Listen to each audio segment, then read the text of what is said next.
So, hello and welcome, everybody. My name is Steven, and this is the show where we bring together experts to break down some of the most fundamental topics in HR.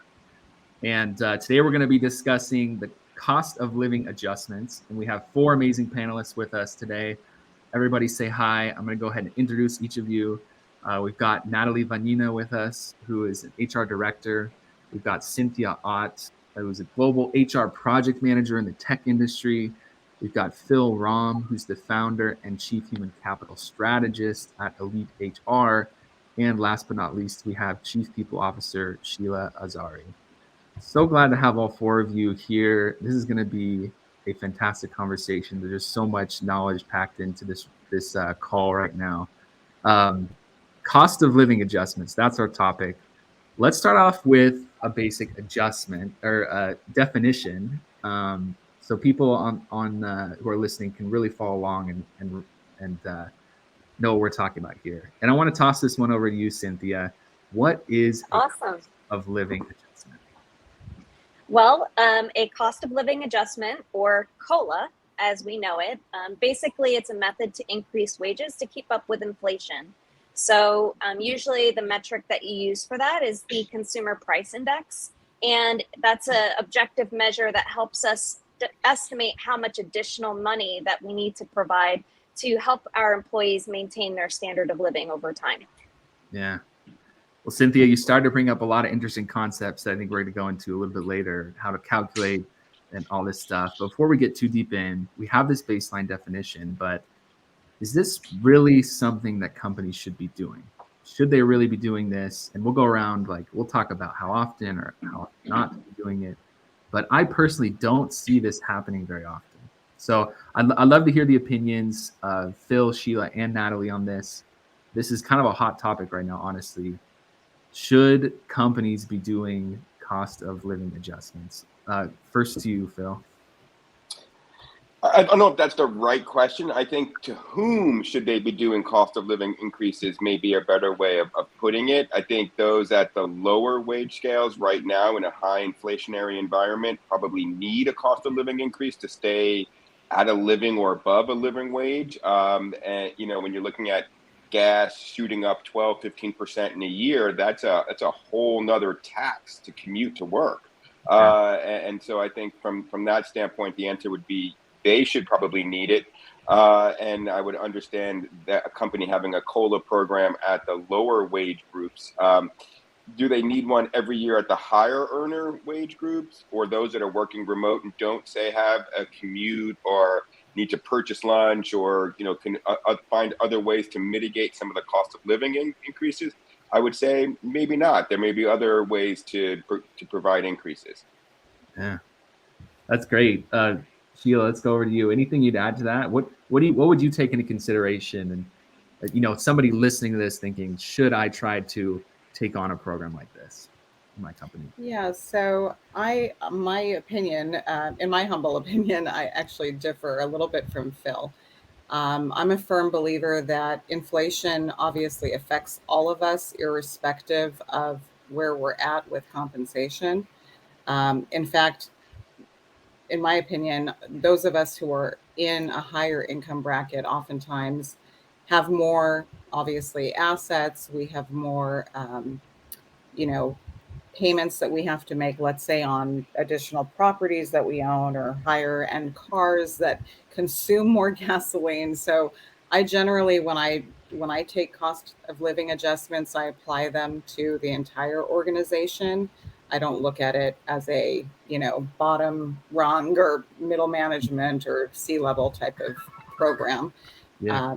When inflation increases, it affects all of us. So it's a program that I would definitely look at. And to your point, Stephen, it's not done as often and as early as it needs to be done in most HR departments. Sadly, by the time a lot of the departments get mobilized to actually take on a program like that, you're in a completely different economic situation. So I think it's something that companies have to be very nimble with and, take action on immediately when things start to change. And I personally happen to have my real estate license, so I take I take a lot of information that I learned from the real estate side of the world, and I apply that to my HR job all the time because I'm constantly keeping an eye on, property increases and so forth.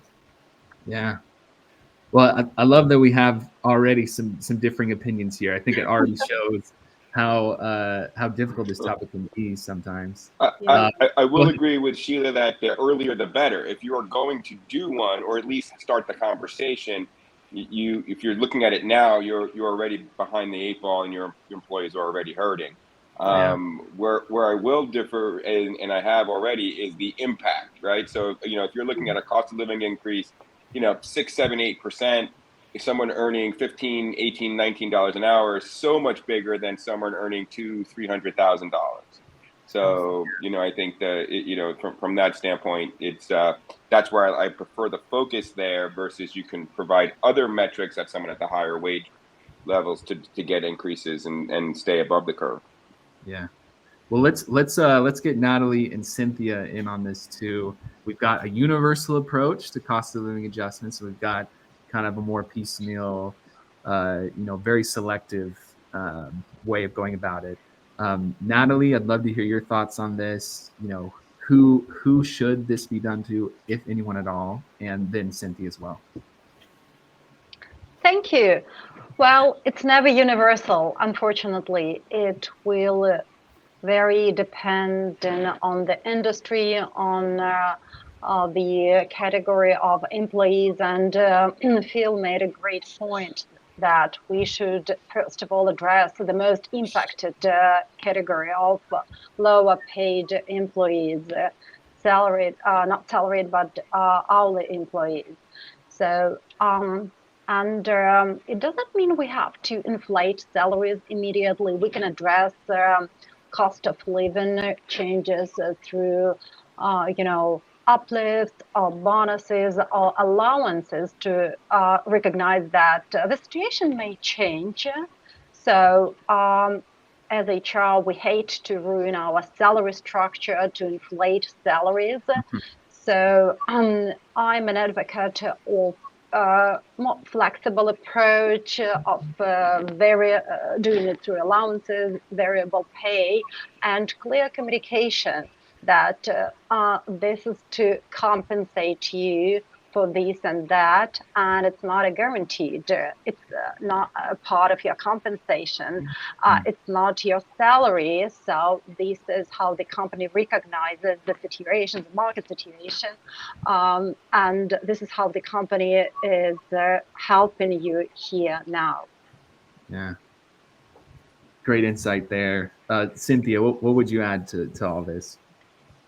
I would definitely say that it's incredibly important to make sure you're accounting for cost of living adjustments in every area of your business. I think the level of urgency, and especially right now, what you're finding is that it is impacting significantly the middle class and the lower class. And so the level of urgency should be equivalent to the stress that's being placed on your workforce. And so I think that we should keep that in mind. And I found a really interesting article on SHRM by Stephen Miller, and he had two. One he wrote was in 2010, and another one he wrote this year. And in 2010, only 11% of U.S. employers used COLA adjustments. So this year, he said 63% are now. So I think it's pretty prevalent, and a lot of companies are recognizing the importance of this. So I definitely think we should keep that in mind. Yeah. I appreciate you bringing in those. I mean, that data tells a lot right off the bat, right? I'm going to go ahead and ask the callous question, because that's why I'm here, to ask some hard questions, some callous questions, maybe make a joke or two.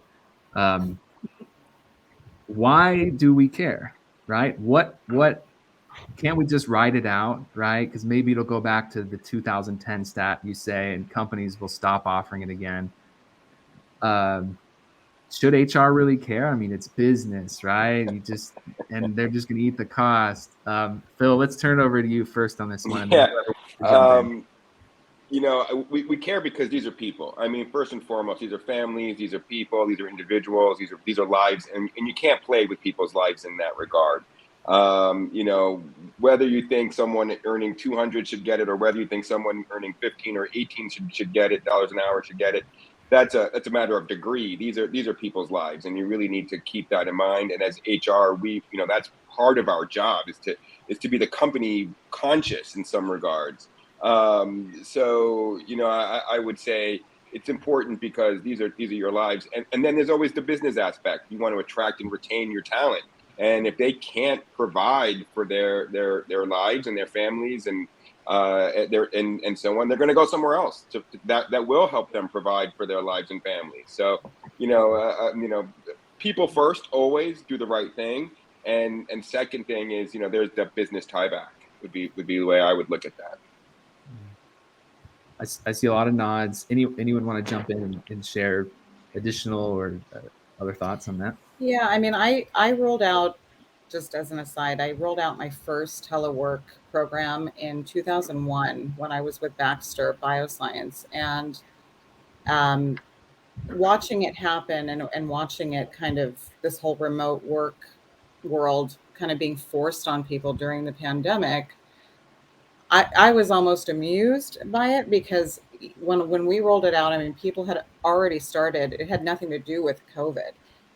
People were already starting to calculate how much they were going to save, not only in gas prices and fuel, but just commute time, childcare costs those monies that they were able to put back into their budgets to use for things like vacation or for a bigger home.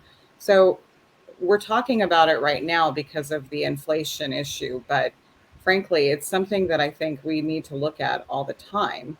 And a lot of people right now are demanding the remote roles. I mean, someone like myself, or those of us who are on the panel as leaders, we know we're more effective being HR leaders in the office. But most of the people that we interview right now are asking either for a remote or a hybrid type of work model, because not only did they realize they're putting more money in their pockets, but they're also getting valuable time.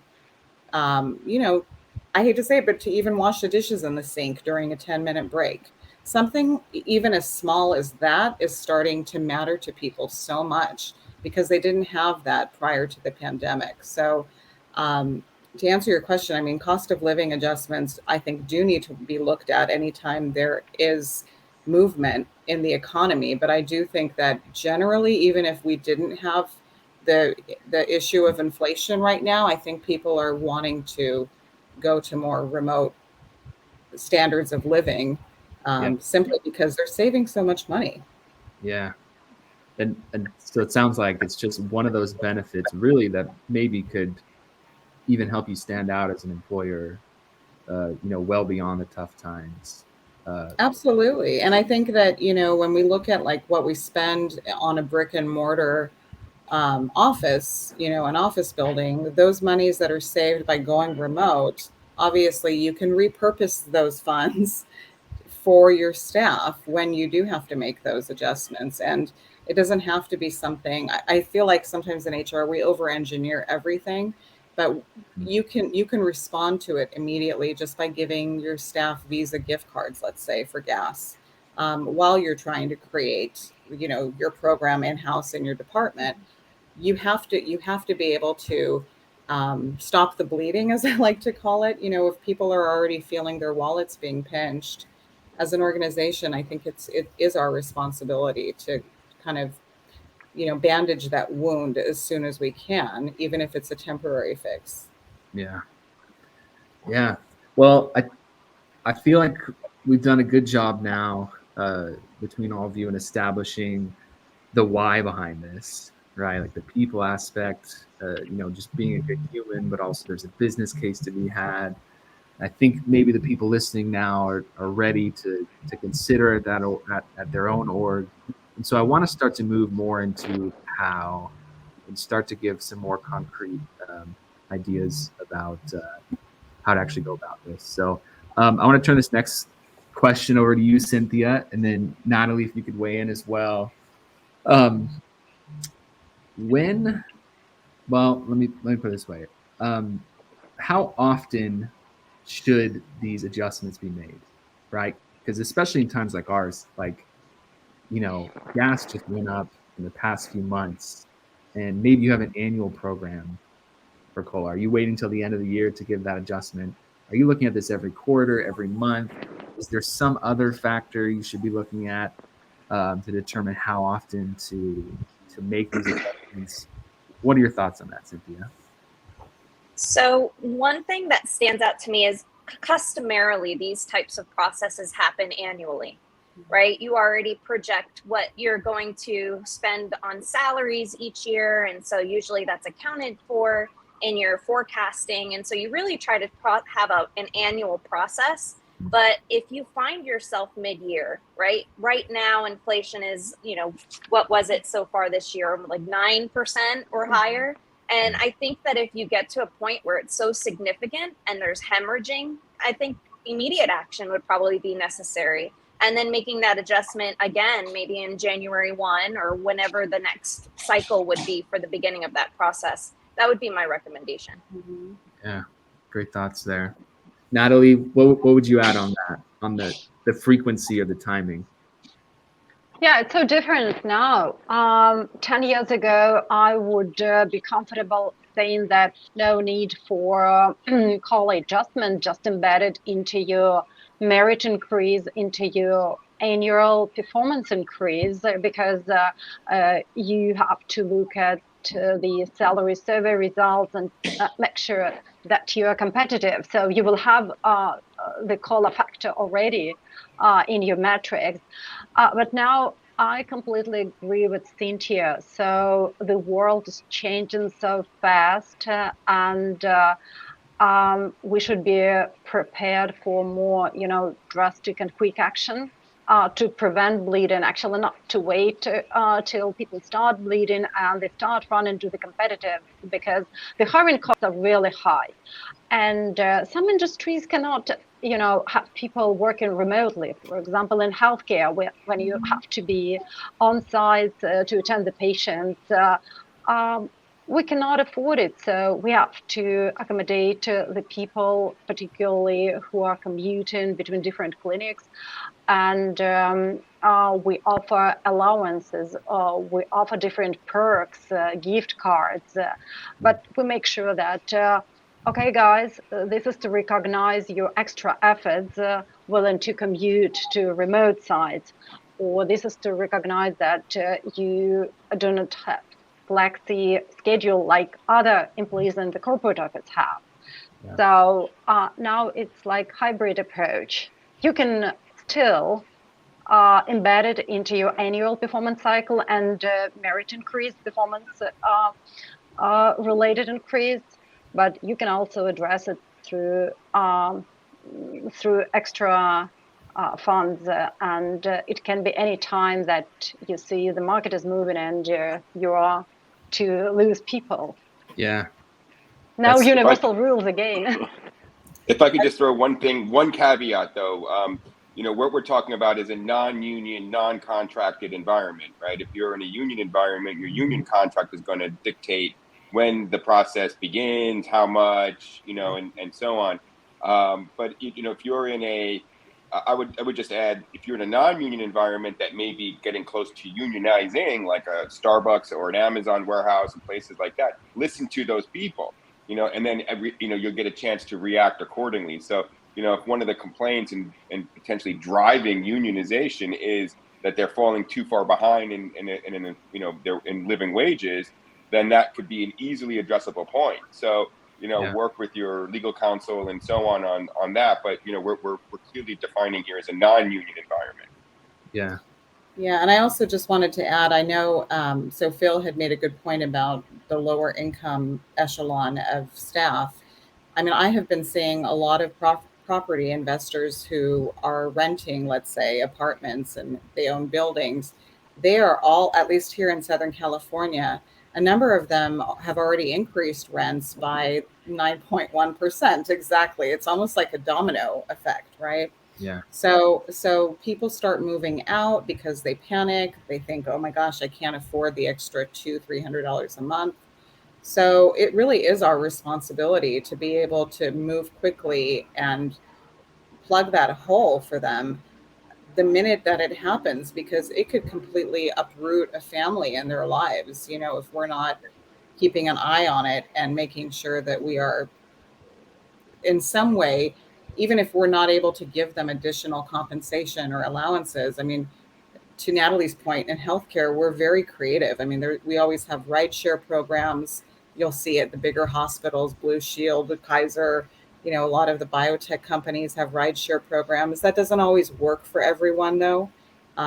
We have to be mindful of that. A lot of mothers who have to go pick up their children during the day, you have to pretty much think of everything and everyone, right? So I don't think there's a one size all approach that fits for everyone, but you still need to be able to address the need for every type of employee and every demographic. Yeah, absolutely. I want to quickly bring in a comment from the audience here. Unfortunately, it came out through as anonymous, but whoever you are, we appreciate it. Cost of living adjustments, in my opinion, is not a year over year, but these are unprecedented times. I think you've all highlighted that already.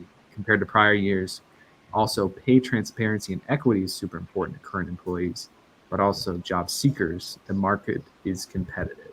So keeping up to date is going to be good for looking at new talent right now, in addition to retaining current. I want to move into kind of a new topic, which is around how do you know when this is happening? And I think you've already addressed this, but how do we know when this is happening? And then how do we actually calculate how we should respond? I'm just going to restate some of the things I've already heard from you. It sounds like a lot of just listening to your employees. Are they struggling or not? And maybe that comes before even the consumer price index, which Cynthia, I think you brought up first. That's an actual government metric that we can look at.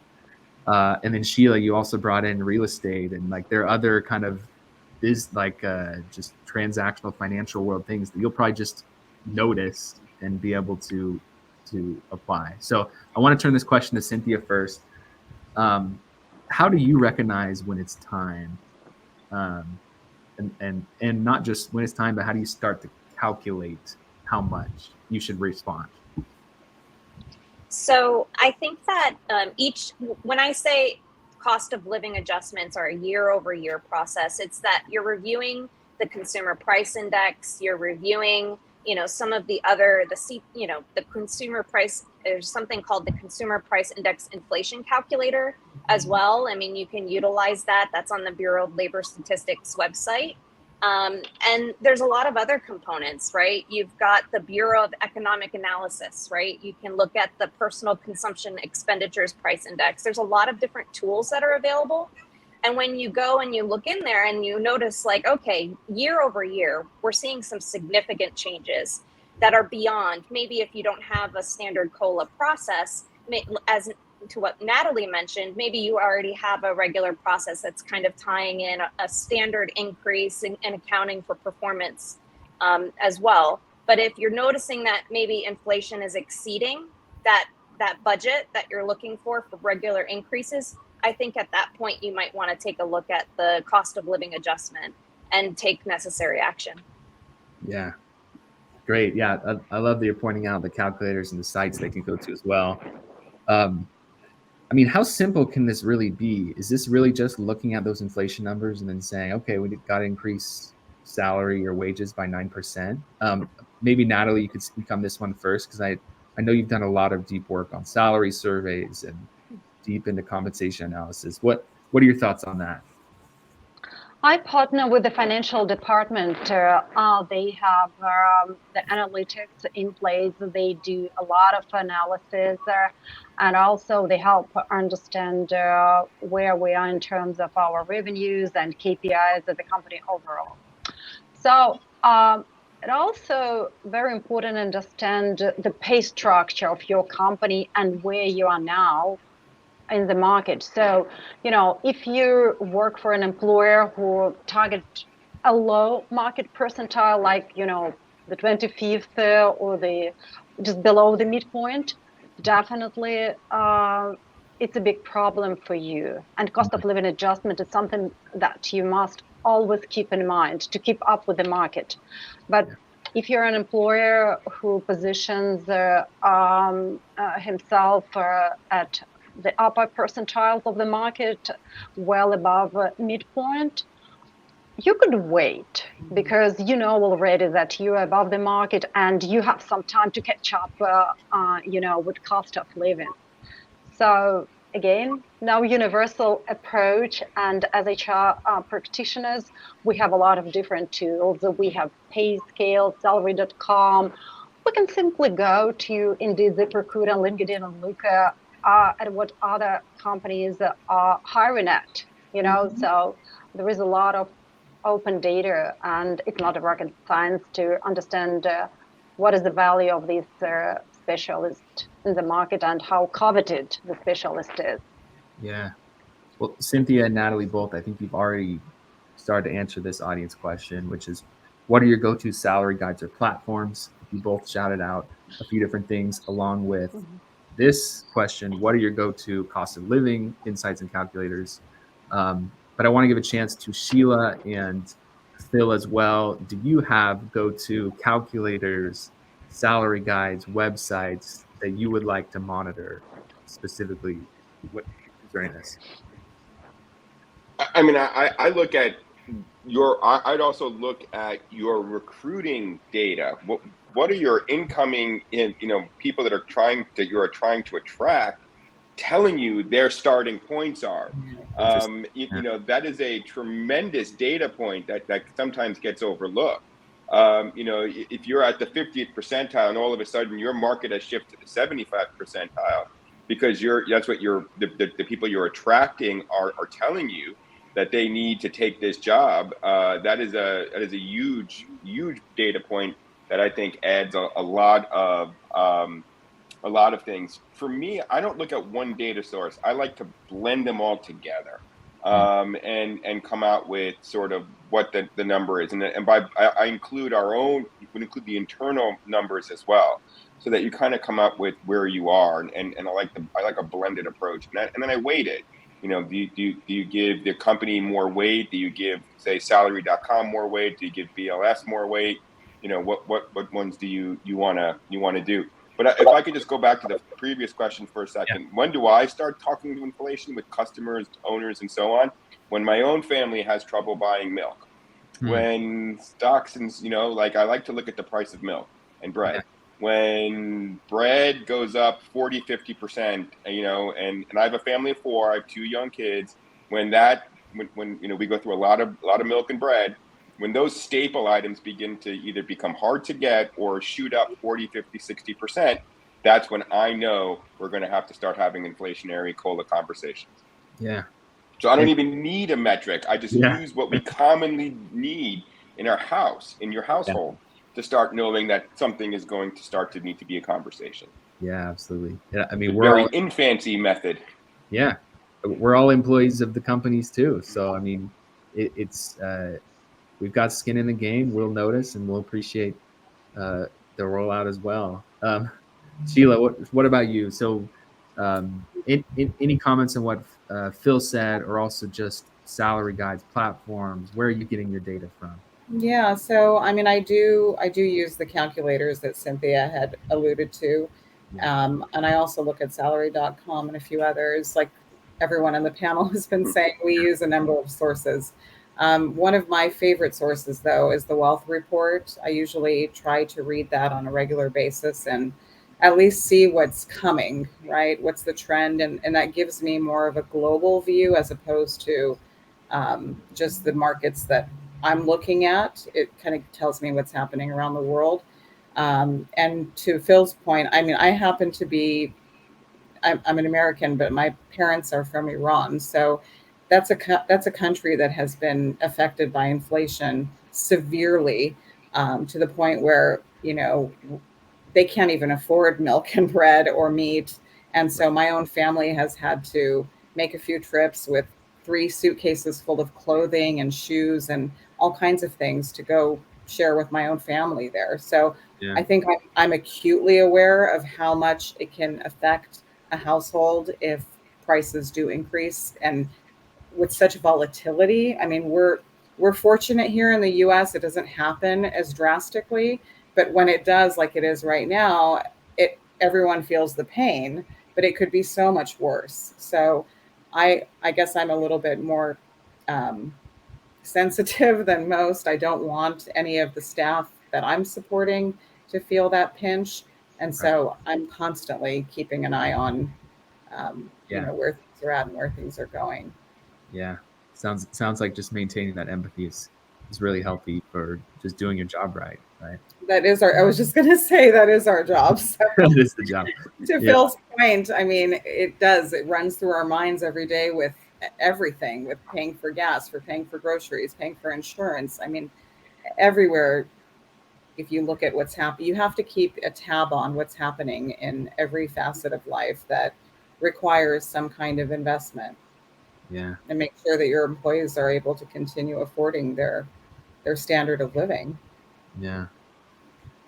Well, great. I think we've really given the listeners kind of a wealth of resources to dive into. They're probably overwhelmed at this point at the amount of data and graphs they're going to stare at. But great baselines of just listening to your employees and paying attention to yourself. Let's talk about rollout now, because I'm starting, as we've had this conversation, I'm starting to anticipate there's going to be some complicated communication that's going to need to happen around, who is this for? How often is it going to happen? Is this a one-time thing? All that. So maybe Cynthia, you could kick us off, and then we'll jump over to Phil. How would you advise an HR professional to actually roll out an adjustment? So I think first and foremost, it's really important that you build your business case and explain to executives why it's important. Why should we do this? Mm-hmm. And by when should we do it? And articulate all of the details and anticipate the questions that they're going to ask of us before we actually bring it to their attention. So being able to be prepared for that type of conversation with executives, I think is first and foremost. And so once you meet with the executives, it's very important that you gain executive sponsorship and support and sign off so that you can begin to initiate this process into your business. And obviously, this is if you do not already have a COLA process in place. And so once you start thinking about implementation, at that point, you start planning out tactically, making sure you have clear communications for, the leadership team and for employees, and making sure you touch everyone within the organization and understanding, what is it that you're doing? Why are you doing it? And what the employees can expect. So that's how I would initially begin the process for implementing a COLA process. Yeah, I love the starting with leadership approach. Phil, what about you? What advice would you have for people rolling? I mean, I think I just, taking it from the standpoint of rolling it out to the employees once it's already been approved by leadership and management, I would say that the biggest thing is that it has to be truthful. The individual that is delivering the message has to really believe that this is a net positive. Mm-hmm. So if the CEO is going to be the one that rolls out this kind of messaging, they have to be empathetic to the lowest level employee in your organization where this is going to have the greatest impact. So I would say, if that person is going to have a hard time being empathetic, where this is going to come off as a gimmick, a fad, and not be taken well, then maybe somebody else may be the face of this program. And be as truthful and transparent as possible. If this is a one-time or a short-term or temporary, make sure you're clear with that. And I would make sure that the person rolling it out knows the price of a gallon of gas, a loaf of bread, and a gallon of milk, because they're not going to come across as credible if they don't know where the pain and suffering is of their lowest employees.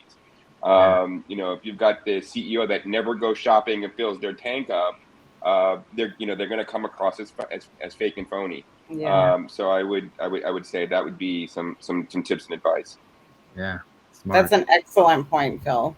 The credibility just has to come across, and oftentimes it doesn't. And oftentimes that's why we are the communicators in HR, because sometimes there are executives that can be perceived as a little bit out of touch. So that's an excellent point. I'm glad you raised that. Yeah.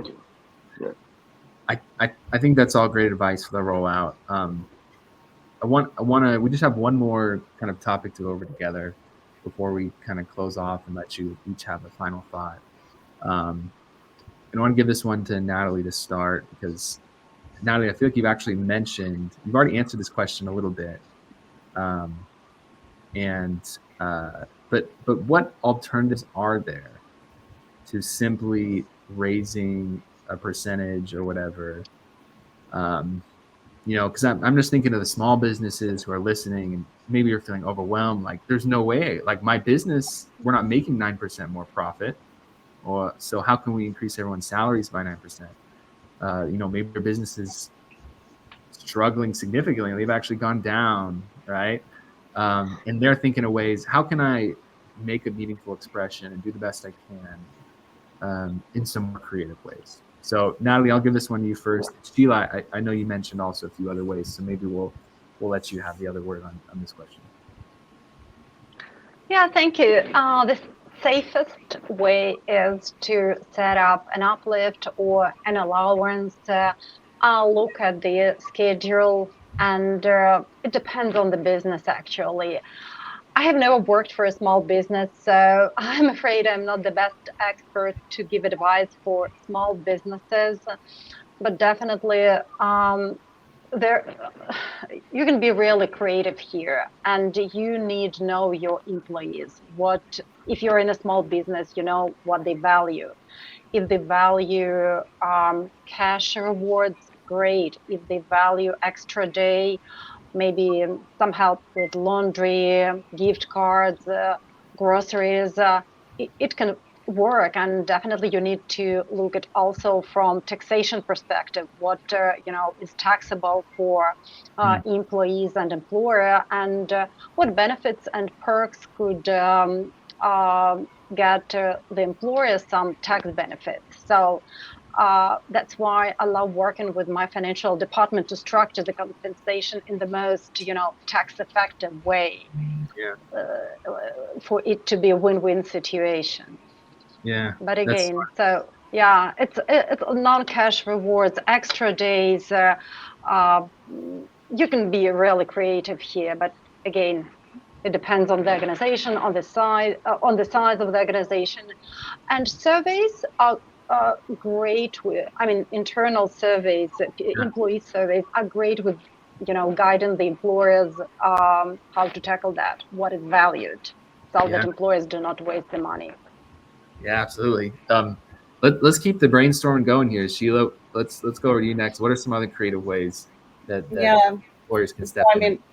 I'm smiling because I was in Natalie's situation. For years, most of my career, I worked for larger companies, and then COVID came, and more recently I've been working with smaller ones, and I've kind of been fascinated with how different it is to be an HR practitioner in a smaller company.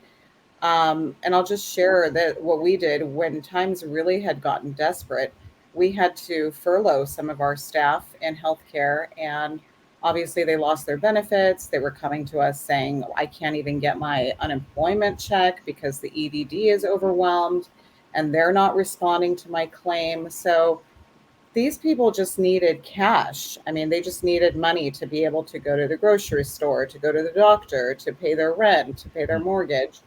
And so I remember during the first year of COVID, it had gone so far, and our company the company I was supporting was struggling so much revenue-wise that we even shared information about local food pantries to the people that had gotten laid off and had been furloughed, because we told them, look, there's government provided healthcare if you take them up on that. You can get Medi-Cal. We pretty much gave them any free resource we possibly could. But in addition to that, small company owners, I've seen them go so far as literally fill a tank of gas for an employee that they happen to be riding with. It could be something that simple, giving people on payday an extra gift card, a Visa gift card. I've done that, where at the end of the week everyone got paid. I gave them an additional $200 gift card. go buy your groceries for, for next week. And they felt like there was somebody who had their back. They really felt like, well, at least somebody is out there taking care of me while we're getting through this. And so then they really started believing, we're in this together. We don't want to let you go. We know that the business is suffering. Let's all take, let's say, a reduction. So I think as long as employees feel like you genuinely are there to support them, and by giving them adjustments or any credible medium of supplementing their income, they're usually pretty appreciative of that, whether it be a long-term thing, quarterly, yearly. I don't think they're so much concerned. That's our concern about planning. But I always say, put yourself in the shoes of your staff. They need money, they need it now. How can we address this? Yeah. Lots of great ideas there. Cynthia and Phil, I don't want to cut you guys off. Are there any other ideas that you wanted to throw out there? I mean, I would say one other that is childcare. It's a childcare is a huge cost in a lot of family budgets. Sometimes it may be the second or third largest cost. And if you could find a way, and small businesses can get very creative with this, to take that cost away, that in effect is an increase. Yeah. So, if you can create a play area in your office, a safe play area, if you can find a way to hire a babysitter and have 5 families come together and to use that one babysitter, that's a huge one. If you can have, less time in the office, that's a commute, flexibility and so on, takes that childcare aspect away. I work with a lot of small businesses, and they, the level of creativity sometimes is greater because there's less internal red tape. Yeah. So, you can roll something out pretty quickly. I've worked in large and small organizations. So in the large organization, you may have a lot of money, but a lot of processes to get things done. In a smaller organization, you may not have a lot of money, but you have a lot of flexibility and ability to just do things. So, there's a lot of creativity that could be spurred. And I think it's important that even if you have a company, I mean, I know when I worked at Amgen, we had a daycare center on site, but I myself at that time was trying to decide if I ever had a child, would I put them in that daycare center? I personally didn't want to, because it was one caretaker to, let's say, 25 children. So I would have wanted more one-on-one focus with my child. So again, I realized this is not going to be the solution for every, set of parents, even though we think it is in HR. Oh, we have a daycare. It's a great benefit. It's a great perk. Not necessarily for everyone, right? There's going to be people who are going to want more specialized care. So I think it's always important too, when we roll out these programs, to realize that there are going to be situations where even what we think might be the best idea and the best program that we've put in place may not meet everybody's needs. So to always be mindful and be cognizant of everybody's unique situation and their preferences. Definitely. Cynthia, I want to give you the last opportunity to speak on this topic. Sure. Some things that I would say I would think of, maybe letting everybody dress casual. Dry cleaning costs money. Or thinking even of, sponsoring lunch, just feeding them during the day. If they've had to cut their gym memberships because of cost, maybe you can have a work site gym that maybe you can allow them to utilize. So trying to think outside the box on different things that would not just drive culture and engagement, but then also reduce their expenses overall. Yeah. Well, great. Man, so many great ideas there, and so many great places to start. And I just love the focus on being genuine and listening. Just so much to dive in and do based on this conversation. That was our last major topic. So we always like to close and give everyone kind of one last opportunity to say a thing or two that maybe we didn't cover yet, or you just want to reemphasize. And the question to each of you is really just, again, imagining that HR professional of one, small business owner, whoever is listening, and they're approaching cost of living adjustments for the first time. What final piece of advice would you give to them in a sentence or two, basically? So Cynthia, let's go back to you to start. Then we'll go to Natalie, Sheila, and then we'll end with Phil. I would say that it's never too late to start.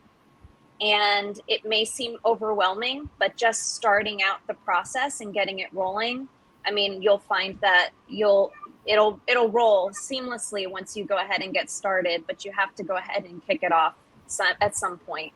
Yeah, great. Natalie? Sorry. Be realistic. Do not invent anything too complicated. Be very simple. Be very clear and over communicate. Make it very, very people oriented. Offer only what they will value and only what the company can afford. Okay. Sheila? So I think the audience is mostly HR practitioners. My advice is to go work for a company where the owners or the CEO, you won't have to make much of a business case, to Cynthia's point. This type of thing, in my opinion, is pretty common sense. So try to align yourself with an organization that has already demonstrated empathy, has already demonstrated to you that they are practical and realistic and in touch with the reality of the workforce today. And one small piece of advice that I actually just remembered from my early years in HR, when I used to budget myself and my own cost of living at that time, I used to look at every category that I had an expense in and ask myself, as an HR person, what can I do to make this category of expense easier on my staff? And I would literally bring in, massage therapists, yoga instructors. I'd get a group of 10 people together to take a class, and they would use that, let's say, instead of a gym membership. So I think, to Cynthia's point, there's a lot of creative ways to do this. You just kind of have to think of it from a regular person's perspective. Take your HR hat off and just be a normal person and ask yourself, what can I do to make things easier for people? And I think that will really resonate. I always say people don't want to talk to HR. They want to talk to another human being. Mm-hmm. So come across as a human being and demonstrate that you have empathy and you care and you're concerned, and you'll get a lot of more information from your people than you ever even expected to hear from them.